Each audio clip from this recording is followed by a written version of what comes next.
Saturday the 22nd. And we're gonna continue our Deadly Premonition playthrough. Yeah, we got a call last time to go to Becky's house because there was some kind of emergency. And the name Raincoat Killer was mentioned, so this should be pretty damn exciting. Let's get into it.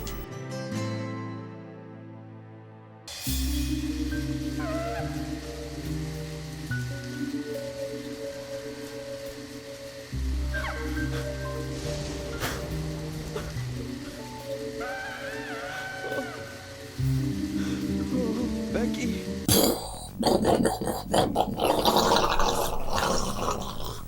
That was an amazing chapter, like really fucking amazing, like so fucking good. It starts right where the last chapter stopped.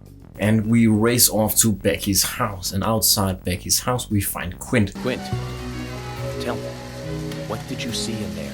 And Quint, he's like, what about? He's weird and we can't talk to him. He just kind of like keeps saying some bullshit and we don't really know what else that is all about. And York then enters the house alone. Don't worry, Zach is with me. And we learn that, yeah, the Raincoat Killer is indeed there, and throughout the entire house, the Raincoat Killer, he periodically stalks us.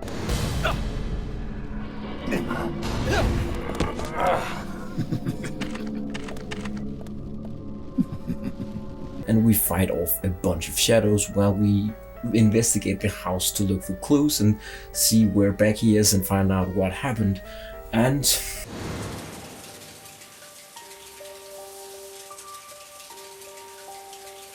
bad. Very bad, Zach. it all culminates when we enter Becky's bedroom, and then we hear a sound from her bathroom, and so we go in there and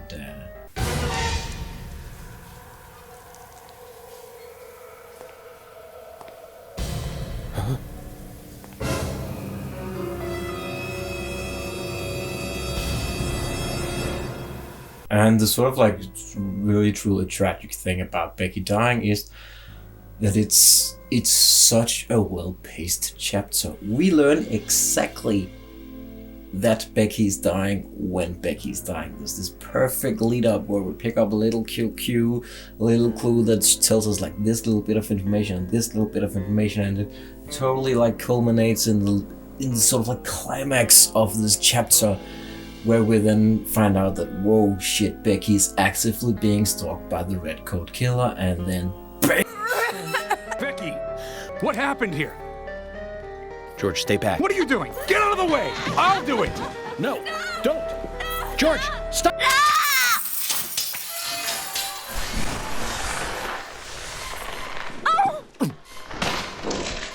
we get her death scene, which is amazing because it's really here that we see how fucking out of their depth everyone is, even including York. York, he has absolutely never encountered something like this. This isn't a crazy cat lady that is going on and like serial killing people. This isn't a dude who like stalks men and then kills them and then uses their skulls to be soda cups.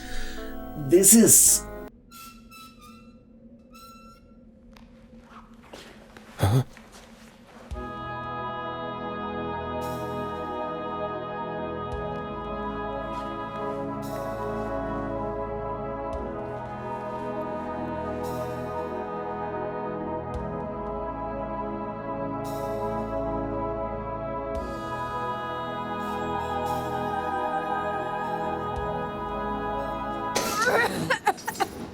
A real fucking cold ass Hannibal-like killer.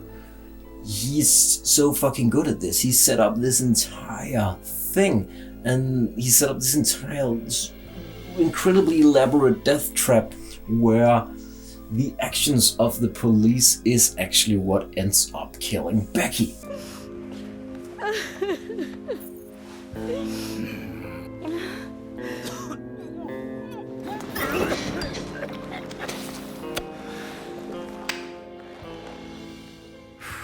You got us good this time, Zach. And it's so good. And when I originally played this scene was the scene that sold me on the game. Because there's a lot of stuff that you can do leading up to this scene. You can actually pick up on the clue that Quint is kind of like involved with the whole killing thing to some degree, and you can pick up a side quest where you stalk him and find out that he is selling drugs like one of those guys in Twin Peaks. And you can even go to Becky's house and she will like not talk to you, she'll open the door and she'll be like, wow. And you can learn a thing about the twins who have gone and seen Becky and who were led into Becky's house where they learned a secret. And after we find Becky, we learn what that secret is. Turns out that Miss Stiletto Heels, the person that we thought was Diane who was at the murder scene, that wasn't Diane, that was Becky, Diane's sister. I followed him after he was finished. He carried Anna into the woods. Anna was holding on to that precious locket of his. And it was actually Diane's shoes. I borrowed a pair of your shoes without asking and broke the heel on one of them. That's really cool. And also like really tragic. Don't let my excitement fool you. This is a gut-wrenching, heart-wrenching. It is a banger of an emotional chapter, and I love it. And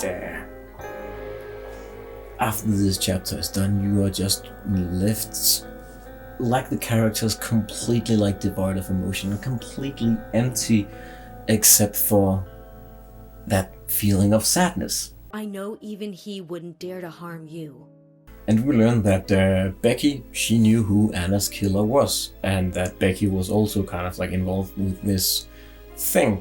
And we even see the preparations for Becky's killing as we're entering the house, because on a bed there is a red velvet dress like the one Anna was found in when she was murdered.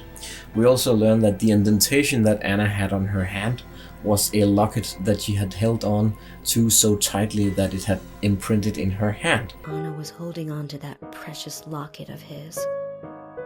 He couldn't remove it from her hand, even though she was dead. And apparently, Becky was observing the whole murder actually happening and observing the body, obviously, because we found her shoe prints at the crime scene. And she mentions that Anna wouldn't give it up to the killer because the killer tried to pry this pendant out of her hand, but she wouldn't give it up for him, but she would give it up for Becky. But she let go of it for me, though. It was like she gave it to me.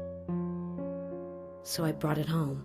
And then we found out that when the twins went to Becky's house, they also got the pendant. So they have that now. So that's interesting. So I bet we gotta go talk to the twins now.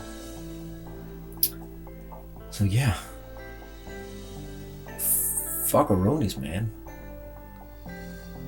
Whew. I'll see you tomorrow.